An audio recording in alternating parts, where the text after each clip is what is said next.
People. There's always something, isn't it, with these deals? Always something, man. Isn't that crazy? It's just That is the always something. truth.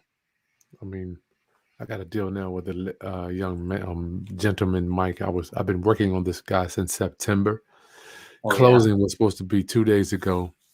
I got a call yesterday that they don't want to use my title company. They want to use their own title company, their own attorney. I'm like, the What? money's. Why? I got my Why? money. What's up with that, dude? They won't even pick the phone up. They won't even tell. They won't even call. I've been trying to I text them, call them.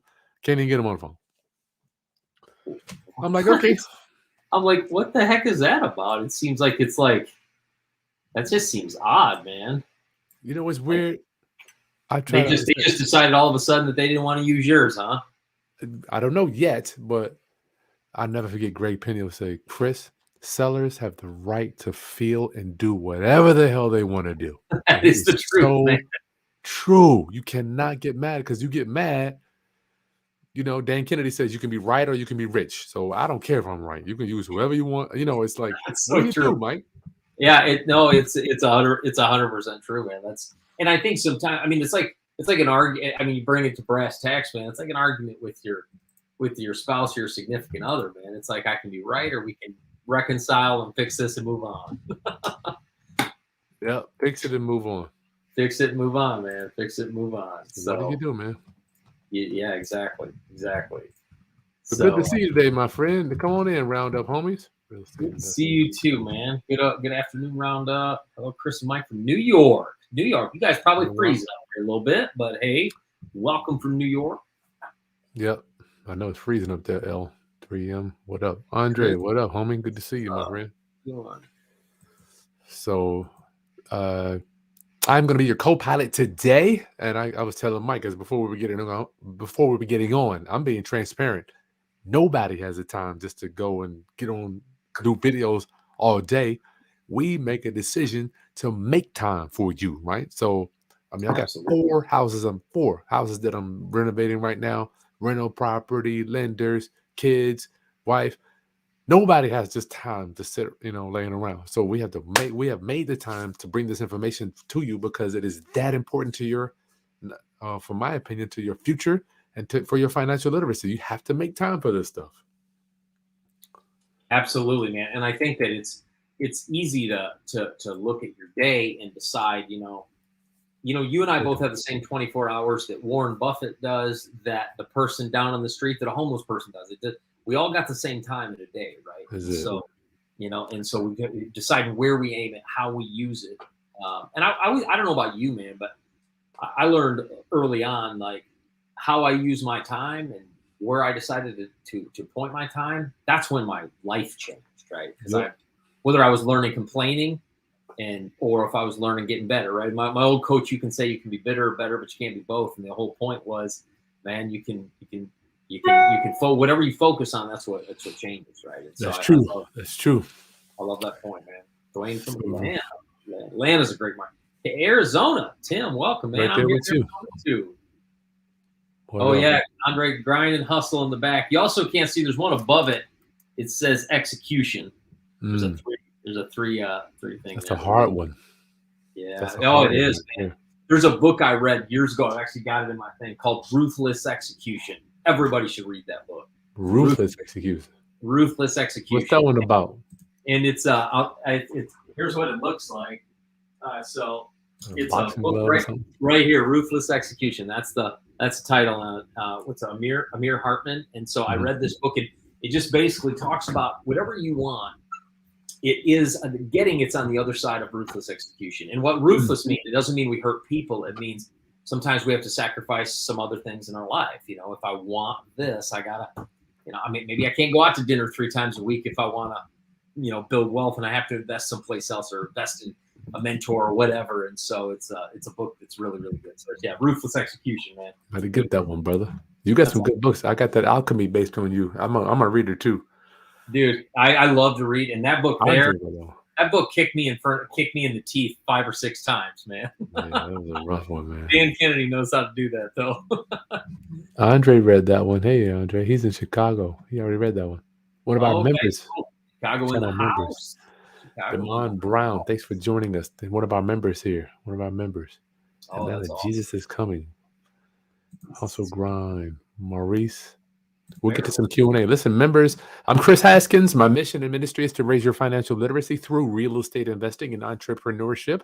Every Wednesday, we will, not at the same time probably, but Mike and I will, with our commitment to you to help you raise private money and help you to get financing, not always depending on banks, is at a high level because as our economy changes, interest rates go up. And stop being scared, y'all, for 4 or 5%. I got into business, my interest rates was 7.5%.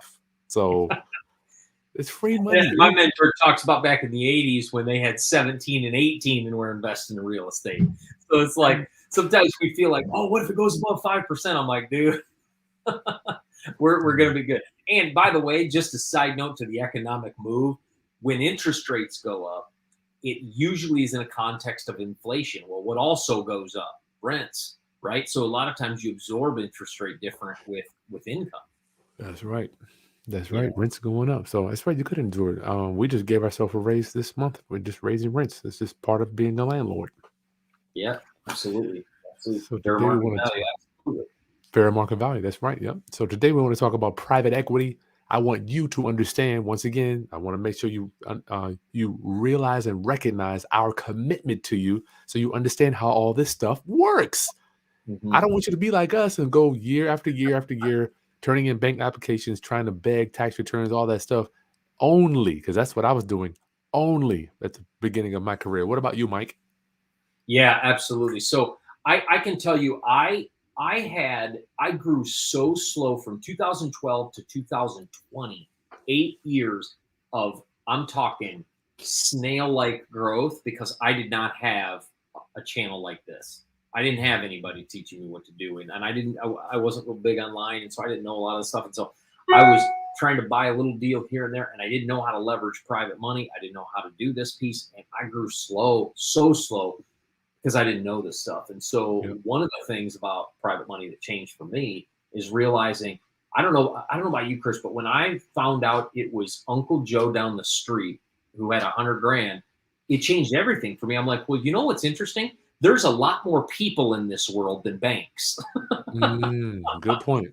And so there's a lot. That means a lot of people are walking banks with retirement accounts. And, Chris has loads of videos on the channel teaching about how to invest, all that kind of stuff. And so, but I got to thinking, I'm like, man, you look around, there's a lot more people on my street than banks. You know what I mean? That's funny. And so I thought, well, man, if it's people, I know a lot more people than I know bank loan and loan officers. And so that means I can be popping in and connecting with people and talking to potential quote unquote banks all day long, man. And so it just, That's right. you know what I mean? That's right, Mike. So yeah, I was doing it the hard way, and I don't know how many nights I spent awake trying to figure out. You have this thing on you. Are you going to be a successful entrepreneur? Are you going to give up? Are you going to go back to work? Are you going to get a part-time gig? How, I'll never forget Redman. He's a hip hop artist. How are you going to make it work? Yeah. How are you going to make this work? So did you have to cross that bridge too, Mike, in your mind? Oh, every time, dude. And I don't know about. So there were two things that came to my mind when it came to that. Okay, I heard this strategy. Maybe I did hear it on a video, or I went to a seminar. I'm like, okay, now I go back to my world. How does it look like in my life? Like, what do I do? Like, I used to say it's all. We always go to these Friday, Saturday, Sunday seminars. You've been to a lot of events over your day, Chris. Thursday, Yep. Friday, Saturday. We go to these events. In my opinion, it's all about Monday. What do you do when you get back home from the event? You're out of the world. You get off of a YouTube video. How do we make it work for me Monday morning? And we usually hit walls of doubt, fear. Yeah. Who's going to give me money? I'm not going to be able to get money. I'm not going to be able. And so we hit all that internal junk in our head. We got to kind of flush out. At least I did. I'll talk for myself. Maybe y'all got this. I do too. I did I too. had junk, man. I had a lot of junk. For example, we all hear these statements. In our life, we got to deal with the junk of money. Money doesn't grow on trees, or money changes people. All these negative connotations around money that we got to get out before we can see this success, especially in real estate, because real estate is a money game. It's all about. Period. It's a money game. It's about Period. getting money, using money correctly, growing money, shifting money. What do you call it? Recapitalization. I think you call it that, don't you, Chris? Or when you recapitalize a property. That's Yeah. all. Well, if you're selling, Yeah. No, I mean, go. Yeah, I mean, you can mention that, but I'm just saying, like, I always think about it's just a money game. Just a money game. That's it. That's why it's not. I love real estate, but I don't like it. I love it because it's obviously we have to do it. And you're in the real estate business, Roundup, whether you know it or not. I don't care if you own property or you don't. You're in the real estate business. You're either renting, owning, living with somebody else. So you're contributing. It just I had to come to that realization, dog. That's it. Yeah, totally, totally, totally. Absolutely, absolutely. But So today, you've been doing lending for, man. How many years have you been leveraging other people's money? How'd you come into this game? You started. I mean, how was the first person? I'm sure the first person to walk up to you and say, "Chris, let me give you money." I mean, how did that? no. So today we're going to talk about private equity versus lending. Let's go ahead and talk about the lending side on my part. I want you to understand, I'm going to segue into that. Private lending is where we use ordinary ma and pa's to finance our real estate deals without having to go into the bank, without having to turn in tax returns, credit score, financial statement, appraisals, home inspections, any of that stuff. Okay. It exists. There is a world out there. It is identical looking to the conventional world, just like realtors and stuff that we live on, where we don't worry about banks financing our real estate. And I didn't understand that concept.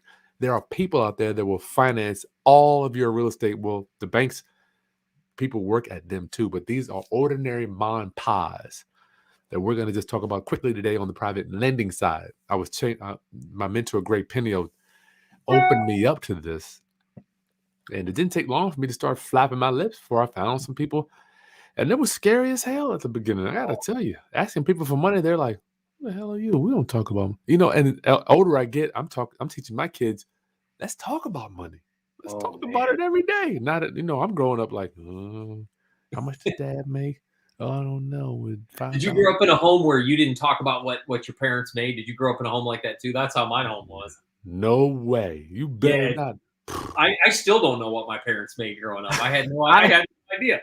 I still don't know what they made because it that's was just in that terrible. world you just didn't talk about. It was a taboo subject of what you made and what you spent on something, but you didn't talk about how much your car cost. And I'm not talking about bragging, but it just was like, don't talk about Don't talk about that. I it. don't No, know where they got that mess from, but we're gonna change that with our generation, right? absolutely. Absolutely, man. These conversations about money, and I can tell you, one of the things I had to come up against is I had blocks in my head about money that I didn't even know I had. What you mean? Like I had to come up against where I had this scarcity around money. Like, I grew up, we save money, we save money, we save money. When you get it, you save it. And I'm not saying you should save it, but I am saying that saving can and should look like investing. Saving Mm-hmm. and invest. See, I used to saving was putting in the bank account. You're safer when you save, right? So when you put it in the bank account, that's a safer way to do it. Now I've come to realize that's not true. Well, Putting your, putting your you're money. safer in jail too. I mean, you in the room with the door and the cell block. That might be the best analogy I've ever heard in my life. I've definitely taken that one. That's hilarious. Yeah, that's true. But I just thought like I'm save, save, save until I realized until Robert Kiyosaki came on one day and I heard him say you can't save your way to wealth. I thought, what's No, that mean? And he said, if you put no. $100 in the bank, get that $100 working for you in real estate. They're soldiers to go out and earn rather than just Employee. right. And that's one of the big scarcity things I thought of. When I invest and I don't have it, it's like no, it's out there putting money back into my account every month. And so Every month. those are one of the things I had to think that I'm okay to be what I call investment poor, right?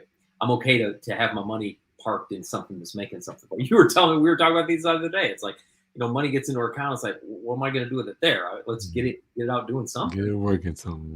Yep. And so, but yeah, So we use private lenders. I'm on the private lending side. I do not live on the private equity side, which is actually why Mike and I work well together. I'm like the laid back, smooth. Let's take it to a slow. Mike's like, let's go crank it. Let's see how rate of return. How much can we do the deal? So we kind of work very well together. So Mike, let's talk about the equity side of private money. yeah, that I do love. Chris Chris slows me down a little bit. I like that because sometimes I get on so crazy. My wife has to do this too. She's like, hey, relax, brother. We're gonna do it.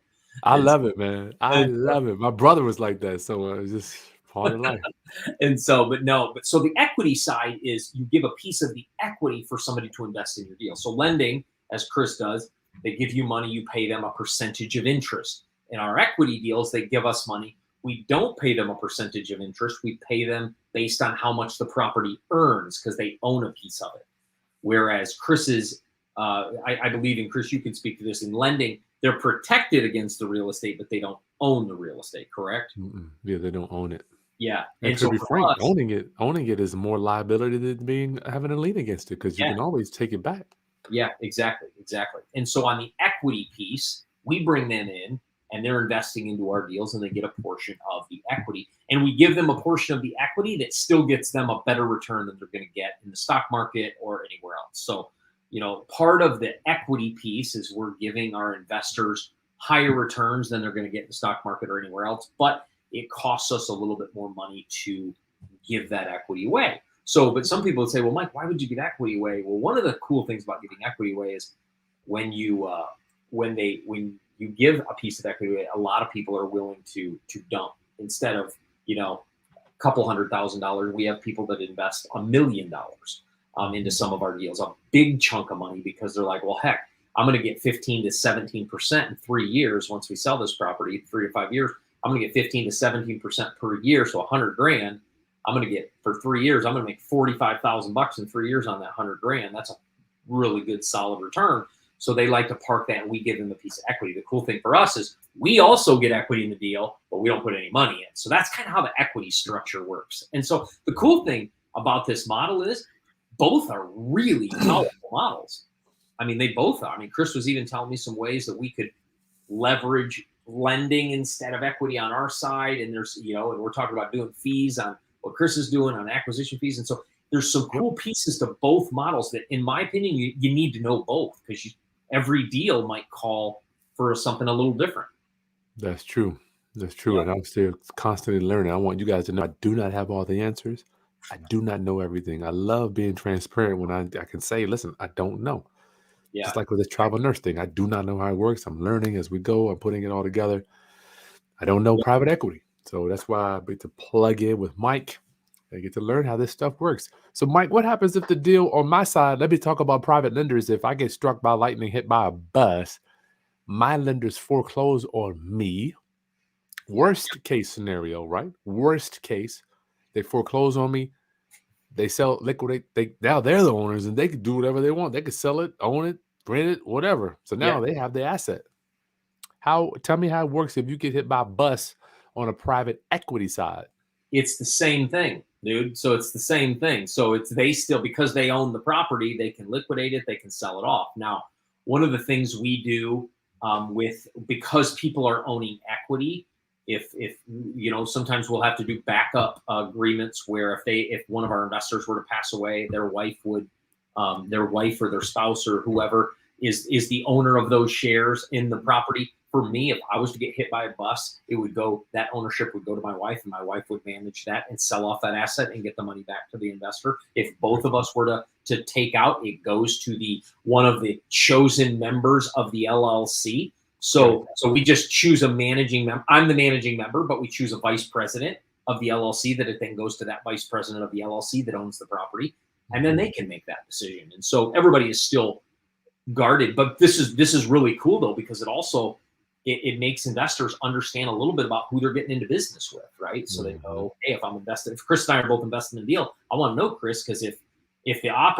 we're both invested, but the operator, something happens when he gets hit by a bus, and Chris is going to be the one making the decisions, I want to know Chris a little bit. Hey, how you doing this? And so it's a good way to just keep everybody honest, and we make sure investors know the crew. Now, we keep names confidential as per request. If people want, I don't want people to know who I'm in the deal. Okay, that's fine. Somebody want to invest with as Chris would have it, a land trust. Somebody want to invest with a trust. No worries. It just changes their ability to make decisions on the back end. But that equity is really, really, really powerful. And when you're charging equity, it's really easy to charge fees, because everybody's getting an equity in the deal, and you're charging a fee for essentially selling off those shares and completing and creating a company. You're selling off the company, and you're charging a fee for that. And now you're thinking in relationship to real estate. So you get to charge what we call an acquisition fee. So that's kind of how that structure works. Interesting stuff. Roundup. If you're just joining us, I'm hanging out with Mike Fritz today on our Wednesday Private Money Mastery call. Get your questions in the chat here. If you have anything you want to know about private equity or private lending, my life. As a matter of fact, I'll tell you, honest with you, I survived the great, what do you call it? Recession. Great Yeah, recession. recession. There's a great recession. Yeah.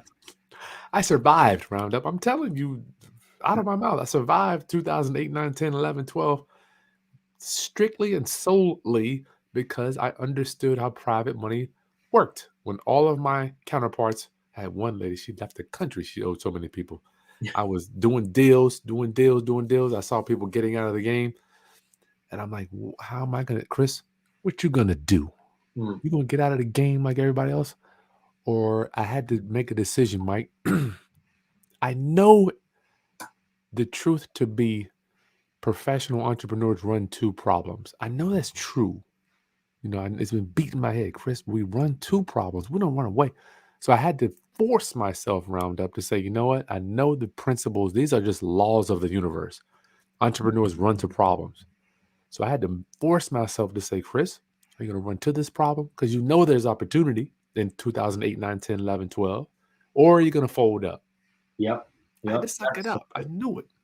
Yeah, that's good. Private lending was the one that private money would give me the ability to go in and just buy up all these assets. And I own a lot of them still to this day, some of them that I purchased. Yeah, and they're worth a lot more money than you bought them at then. You know, I was buying these houses, dude. I just can't believe it. 30, 40. I'm looking at the prices. I'm like, these are prices. I was buying houses at 1993 prices, Mm. you know, just at that time, 20 years later, you know, so. Yeah, dude. This is great, man, because I think that people see this is people that's like, because with equity structures, we partner with banks as well, because I'm a multifamily guy, if you don't know that.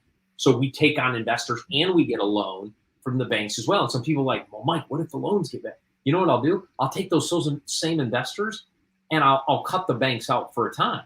We'll start flipping houses. We'll start doing other strategies that work at that time until the market comes back. So the cool thing about private money kind of makes you bulletproof because there's so many different strategies you can do no matter what if you're waiting for the economy to do something in order to get into real estate, Something.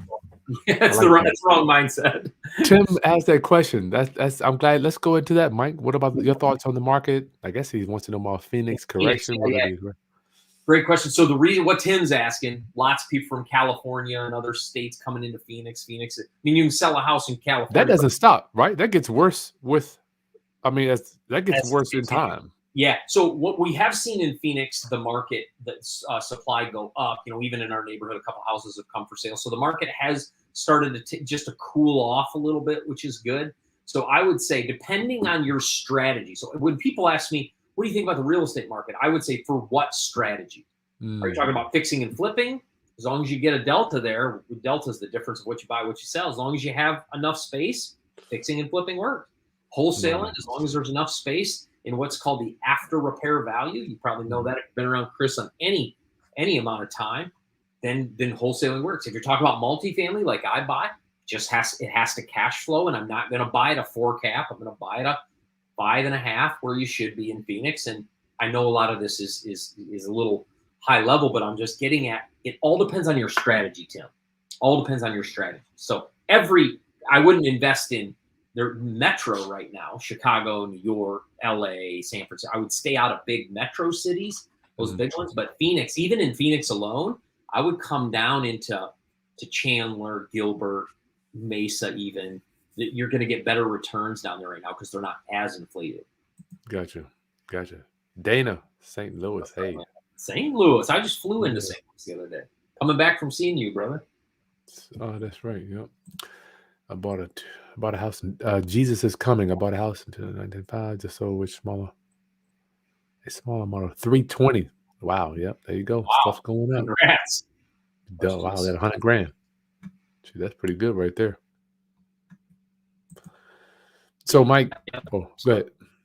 Yeah. What do you think, brother? You broke up, Mike. What did you say?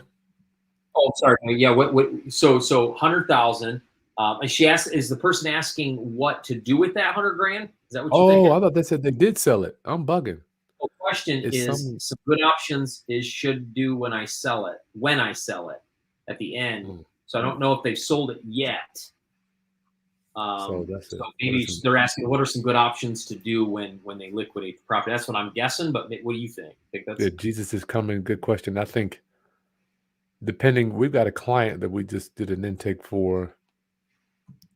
When you're dealing with owner occupied, is that an owner occupied house? Bought a house.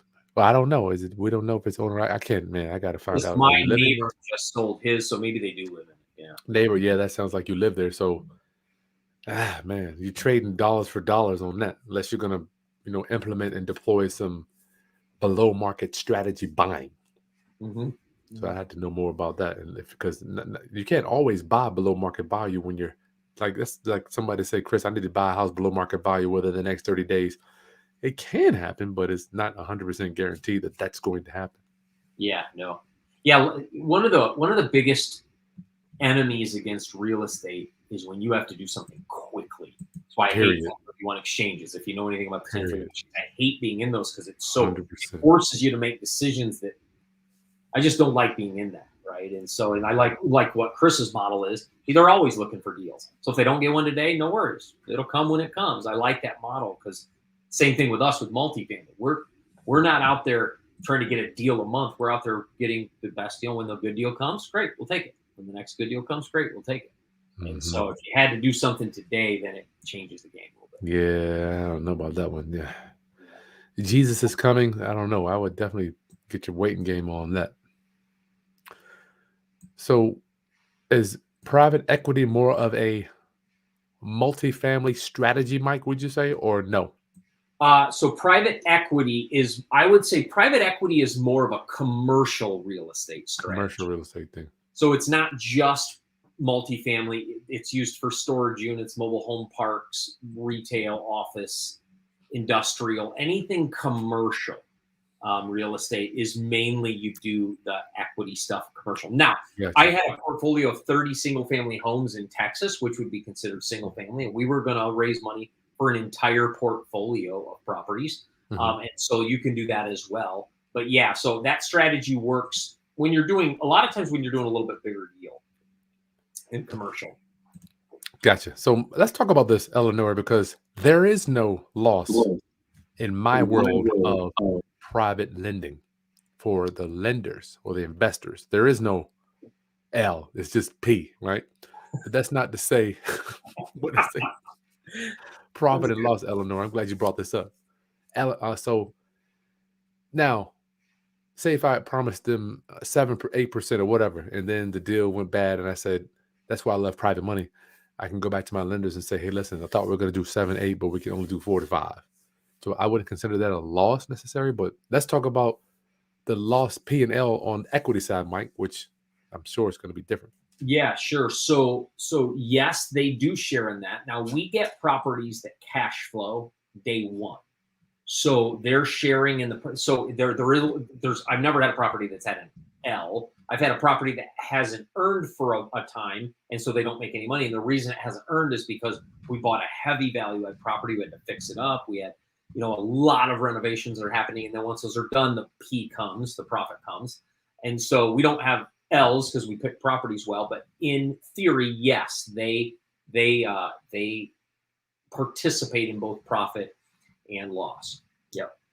Gotcha. So they do participate. So that's something you got to keep in mind if there is a loss.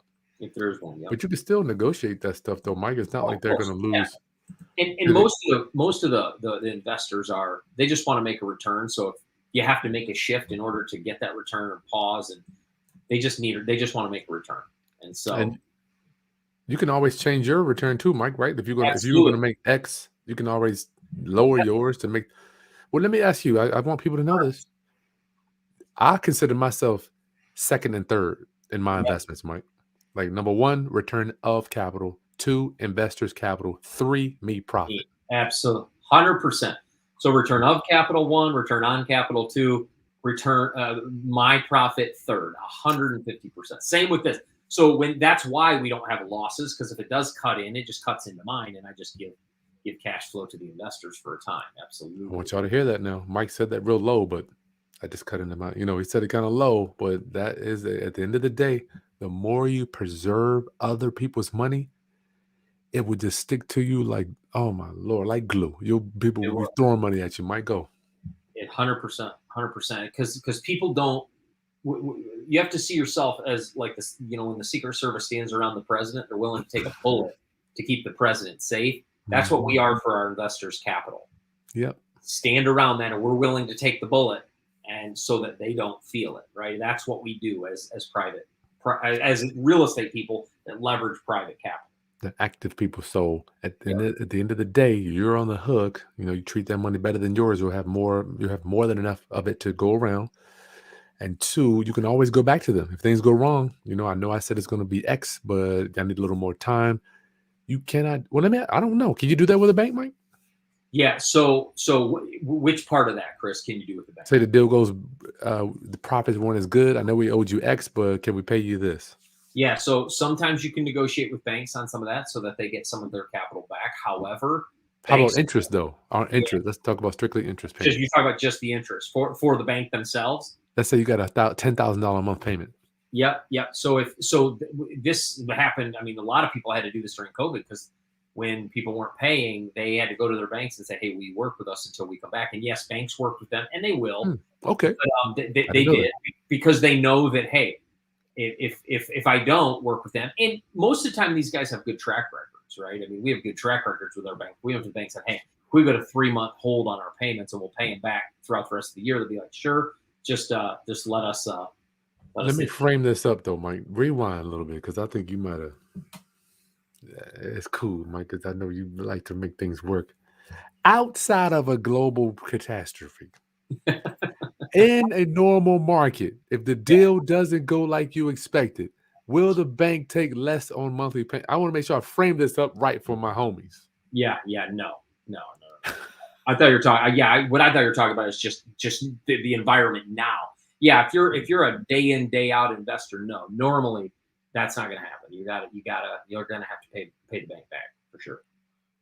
I just want to make sure I'll frame it up right because obviously we're, this doesn't happen every day where we're in now, but of course, generally speaking, okay. And if you buy right, however, even in 0809, multifamily weathered that storm well. Even though their values went down, their cash flow stayed high enough to make all their payments, and so that's why even with the banks, even when the values tanked into 0809, they still made the mortgage payments. Got to make the payment. Rent. Somebody got to live somewhere.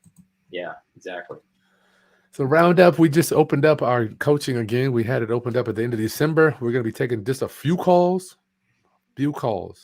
Please, I think we got a few slots opened up for the next couple of days. If you're interested in joining the Private Money Real Estate Ignition Inner Circle with Mike and I, the link is in the video description. You can hang out with us. We got a bunch of stuff coming up for our Inner Circle members. Mike, you want to tell them what's coming up in February? Absolutely, yeah. So Chris and I launched this Inner Circle because we really want to make a difference in the real estate space around money, giving people a community, a safe community to come to, because there's a lot of real estate training out there, and if you found Chris, probably that it's just not great or it's outdated. And so Chris and I wanted to launch a community of people that really, really want some help throughout 2022 to grow their real estate business. So the Real Estate Ignition Inner Circle is really to help you get your real estate goals done by raising capital, knocking down deals. Whether you want to do single family and private lending, commercial, private equity, it doesn't matter. That's why Chris and I partnered on this program. And in February, we have our first live workshop coming up in Houston, Texas. Friday, Saturday, February 18th and 19th, we're going to have live workshop and training with Chris and I, and we even have a guest speaker possibly coming in and gonna rock it with us. And then on the 20th, we're actually going to take you out and tour a property that I own, an apartment building that I own close to Houston. Sweet. And you're going to get the tour and just see the real estate game. So the value is amazing for that because you're going to get Chris and I for a couple of days and get on a tour. But more than that, man, we just want to help people.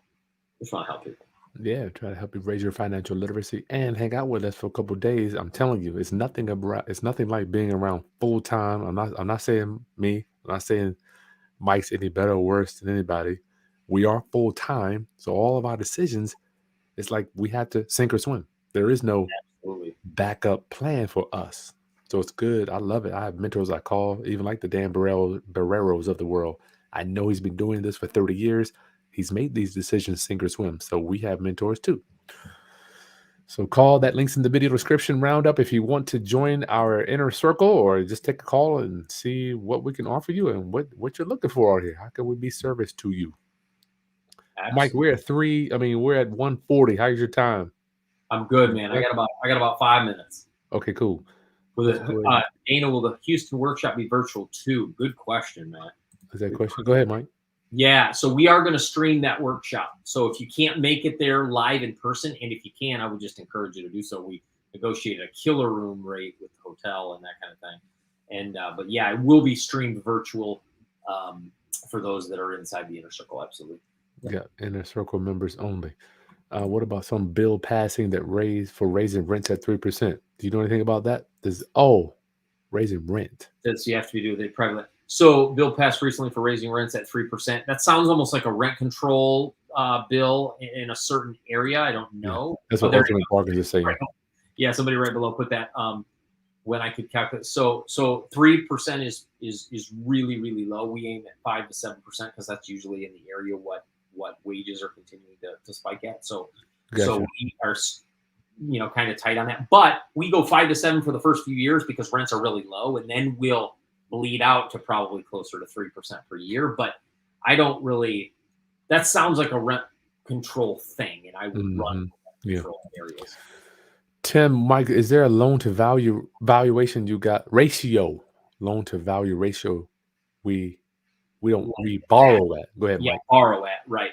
So for you, Chris, I mean, for lending, they'll lend you up to 100, right? 100%. That's the thing. You are in charge of this. This is why your skills must be at a high level, because your commitment to your lenders needs to be high, right? Just like our commitment to you with raising your financial literacy, Tim.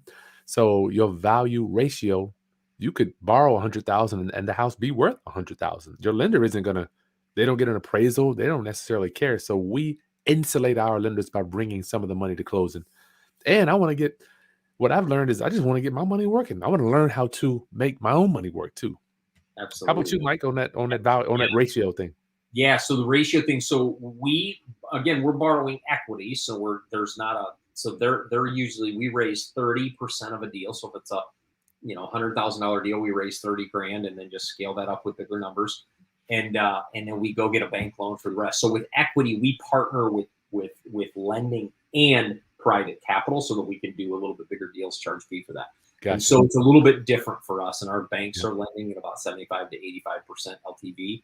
And our 70%. investors are coming in for a portion of that equity. Gotcha. So Dana, what's the fee for the inner circle? And is there a different separate workshop fee?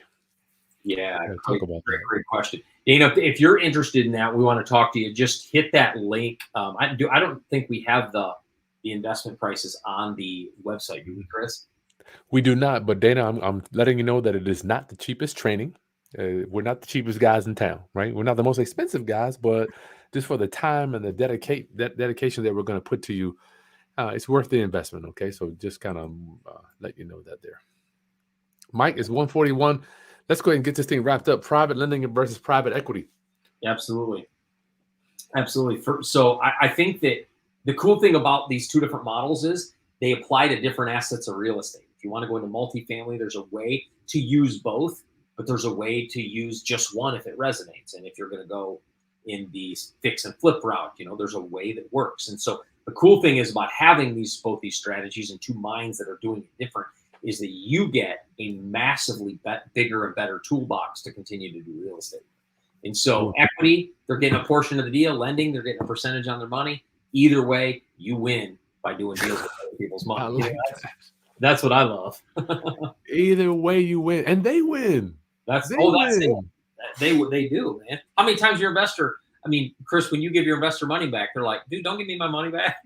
They get mad. Like, what do you want me to do? I would never forget the first. My mentor told me that a lender would get mad at me, but if you don't use their money and they keep their money, oh my Lord, whew, what's wrong with my money? It's like a pretty girl. Like, what's wrong with me? You don't want to, I'm over here. Exactly. They look at you funny, boy. Yeah. And when people come out of our deals after they're making 15, last one we did, we were in the 20s and he like 24 and a half. Wow. And they're like, what am I going to do with this? Go use it again. Right. Mhm. So That's it's cool. awesome. It's awesome, man. Great to see you today, buddy. Always good to hang. Yeah, man. Good to see you too, my friend. Round up. Make sure you subscribe. We're almost at 100,000 Yeah. subscribers. I need your help. Hit that button below to join the Roundup homies and hit the bell so you know whenever we're going to go live. And there's also, I'll give you another link, and we're working on the real estate investing foundation. So if you're new to real estate and you're just trying to figure out what do I want to do, multifamily, land, real estate, wholesaling, lease options, Mike has actually partnered with me to help put together this real estate investing foundations training course. So you know all the different options that are available to you. All right. So that link to sign up for our email list is in the video description as well. Thanks, Mike. All right. Thank you, brother. Have a great day. Talk to you soon. Later.